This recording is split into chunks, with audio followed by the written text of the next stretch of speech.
Hello, and welcome to another episode of Speak, Film, and Enter, a podcast where we review and rank movies. I'm Nate. And I'm Dylan. And I'm Adam. He's Adam. Dylan's We're Speak, Film, and Enter. Yeah. Like really Staying on brand, staying on theme. Start hyping it up a little bit more. So today we've got our monthly recommendations episode for you for the month of September.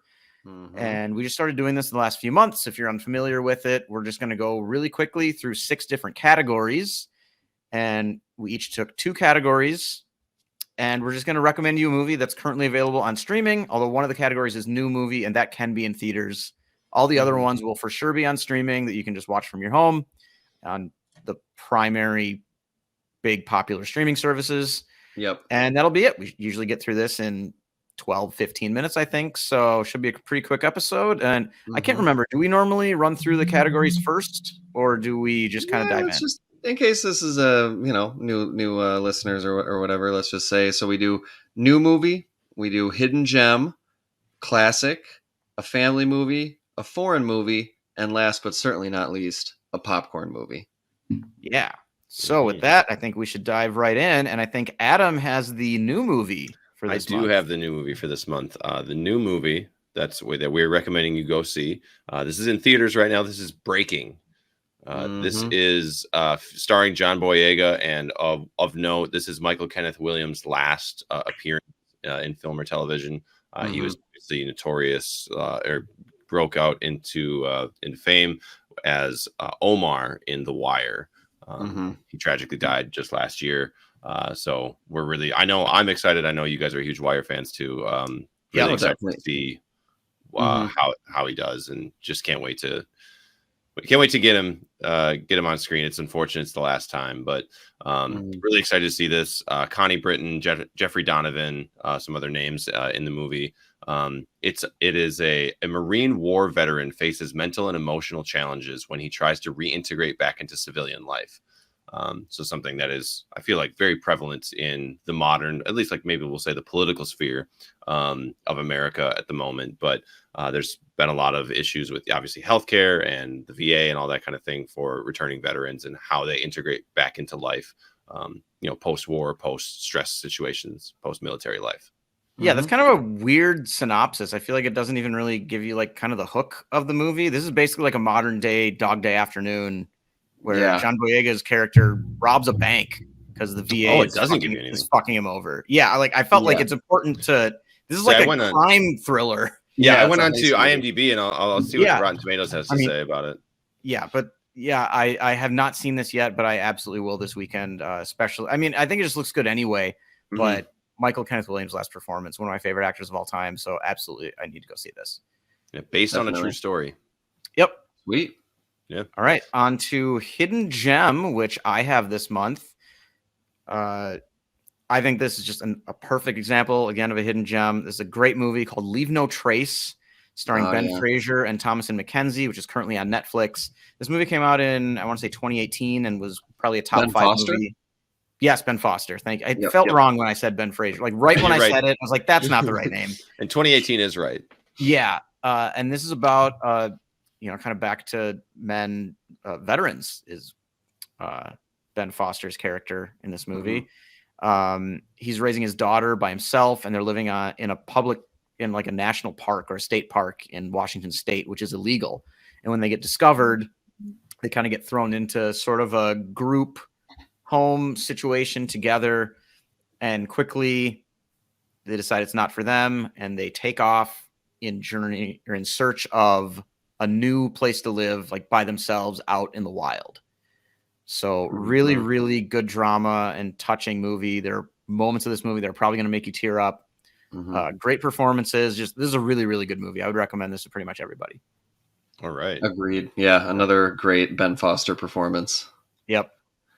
All right, on to me. One of my first category that I was responsible for was finding a classic, and luckily there's one sitting right on Netflix, and that is 1990's The Hunt for Red October. That's a great choice. I haven't seen this whole thing. Oh man, just a classic nuclear submarine It's based on a Tom Clancy book, I believe, but it's like one of the better movies that's based on a Tom Clancy book. Like, is this a Jack Ryan? It is, I believe. Okay. And I think that's who Alec Baldwin plays. It is. It is. Yep. So starring Sean Connery, Alec Baldwin, Scott Glenn, Sam Neill, James Earl Jones. I mean, Tim Curry is in this movie. Tim Curry's in it. I gotta watch this movie. Stellan Skarsgård is in this movie. So it's just classic 90s. Everyone is just playing it dead serious, and you can't help but kind of get caught up in the tension and just the whole post Cold War nuclear submarines just vibe. It's just a very well put together action classic. I remember watching it like with my grandpa when I was like 10 years old. It's just a fun movie, and of course Sean Connery, doing the absolute most as the main character. So that is on Netflix right now. 1990s, The Hunt for Red October, and I think that counts as a classic. 30 plus years, I'll put that on the board as a classic. Yeah, I think our rule for that was just it couldn't be from this century. Okay, I think so too. Yeah, those are nice. Well, I'm glad there's a submarine movie you guys enjoy. That is a absolute gem. So, see, isn't it fun when we disagree on things?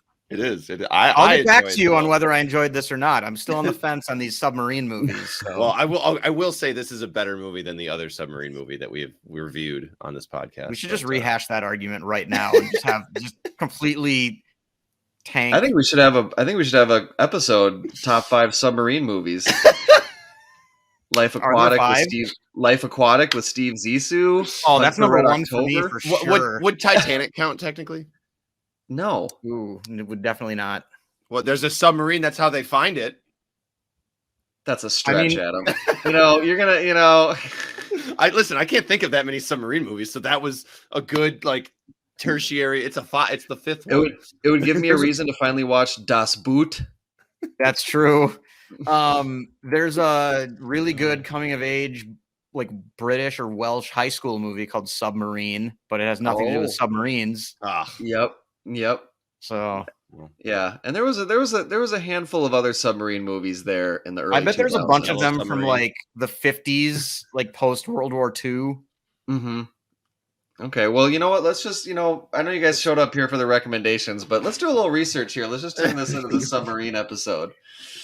See, that's the effect of The Hunt for Red October. You just start talking about it. Now everyone's got submarines on the brain. That's there's a movie from 1953 called Torpedo Alley. Oh. Also, just really straight up Submarine Attack. That's an Italian movie. We can count The Abyss as a submarine movie, right? Hellcats of the Navy. Submarine movies have fucking incredible titles. Yeah. Torpedo Run, Submarine Seahawk, Run Silent, Run Deep. K-19, The Widowmaker. The Enemy Below. Yes, K-19, The Widowmaker. U-571. Yeah, that was the one I was trying to think of. U-571. Yep. Submarines are fascinating. Commander of the Lucky Pike. Ooh. That's a Soviet movie. Yeah, I bet. Only Tarkovsky had made a submarine movie. All right. Isn't I don't know. Okay, we can probably move on now. All right, we are gonna have that episode is gonna happen though. Now I think that's once we finally watched enough submarine movies. We'll get there. Do you want me to go next? I got popcorn movie, or do we want to? Yeah, no, let's go. You go next, and we'll go back around. Sure. All right. So the popcorn movie for this month, showing up on Netflix on September 1st, is 2001's A Knight's Tale. Hey. I didn't know. Until you put this on the list, I had no idea that this was going to be on Netflix September 1st. I haven't watched this movie in so long, and I am 100% rewatching this very soon. This is for those who are listening. I'm just dancing right now. I just makes me so happy. It's just such a for our dancing generation. to the tourney music that they got in A Knight's Tale. Yeah, there's the tourney music, but then there's also the awesome dance scene to David Bowie's Golden Years, which does it make sense? No, but it's 2001 and everyone's having a good time. So, this movie was all about trying to have fun. It really is. It really is. And freaking, who's the hype man, basically? Paul Bettany. Paul Bettany just stealing the show. stealing the show. He is so good. He is He's so good in this good. movie. I mean, and obviously, like Heath Ledger is the star of this movie. Fantastic. Alan Tudyk is the other squire or whatever helper guy. Yes. So it's like Alan Tudyk, Paul Bettany, Heath Ledger. It's just an all-star cast right there. Not even including Mark Addy, who most people would recognize from Game of Thrones. And late 90s, early 2000s it girl, Shannon Sussman. Wasn't she also in 40 Days and 40 Nights? I believe I think so. she was like in everything for a little bit there. I was trying to remember what the word is when something's in a movie, like clearly from a different time that does not belong. It's an anachronism. I know that word, and I could not. It was really bothering me. So we can continue with the rest of the episode. This movie has lots of those. Yeah, it does. I love the decision, though. I mean, it's like kind of the same thing as like Marie Antoinette. In that sense, where the music, like a modern day soundtrack and like older medieval or like Renaissance era stuff, I think it's great, and it works particularly well with this because it's a comedy. Yeah, that's a fantastic choice. That's a popcorn movie right there. That's a perfect, for sure. Perfect. Yeah. So, all right, I mean, try to top that, boys. I'll try with my foreign movie pick. This is a movie I know we all love, and that is Bong Joon-ho's Mother. From I want to say 2009, and Bong Joon-ho, if the name sounds familiar, maybe you don't know where it's from. He was the writer and director of Parasite, the global sensation and Oscar Best Picture winner from 2019. This is an earlier movie of his it's a thriller. I think it's kind of his take on like Psycho. I can see that. Yeah. It's just about a mother who tries to clear her son from charges of murder. Her son's a little cognitively slow and gets arrested for the murder of this girl, like in an alleyway or something, when he was just like walking home one day, and he doesn't really know what's happening or like how to defend himself or anything. And so the police just kind of view it as like a quick, easy open and shut case. We got our man, close this one. And his mom just does not believe that he did it at all. And she sets off by herself. It's sort of like a modern day South Korean noir, like kind of going through the town and like all of this sort of underbelly and what's happening. And the ending is phenomenal. This is a 5-star movie for me. I think this movie is absolutely fantastic. Highly recommend. Yep, I believe I have it as 5 stars too. I think we did a review of it. We did. We do have a review of this movie, not on YouTube, but we have it in the archive, the archive, podcast only, audio only version in the vault. Right. It's a great choice. That's a great choice. Yeah. And then to me, for the last selection, I had a family movie, and I kept it pretty classic, kind of like with A Knight's Tale. That is 1995's Jumanji. Oh, yes. Which is available on Hulu and is infinitely rewatchable. I mean, you have Robin Williams at the peak of his powers and just a perfect role for him. You also have a very young Kirsten Dunst, Bonnie Hunt, America's Allen Mom Greer. From the 90s. Yep. Jonathan Hyde, everyone's favorite villain, as Van Pelt. And honestly, it's just a brilliant idea. It's just a great concept for a movie. The effects for all the animals are just good enough where it holds up and it doesn't take away from the enjoyment. And really, the star is just Robin Williams, just doing everything he can, everything that he's good at. It's funny, it's sweet, it's exciting. The scene with the spiders gave me nightmares as a kid. Yep. I mean, it's got everything. So get the whole family together and just go on the roller coaster. That is Jumanji from 1995, and that is available on Hulu right now. Great pick. This is a really good list. This might be my favorite collection that we've brought to the table so far. Yeah, this is pretty good. And we mentioned Breaking at the beginning. I think, I'll be seeing it for sure. I think maybe we'll have to do a review of that once we all see it. Yeah, we should review that for sure. Yeah, we'll definitely in the next week or so. Yep. All right. So to go back through the list, or the new movie we're recommending is Breakers, currently in theaters. Breaking. Yep, that's what I said. You said Breakers. Did I? No. Yep. Currently in theaters. Then our hidden gem is Leave No Trace. The classic movie we're recommending is The Hunt for Red October.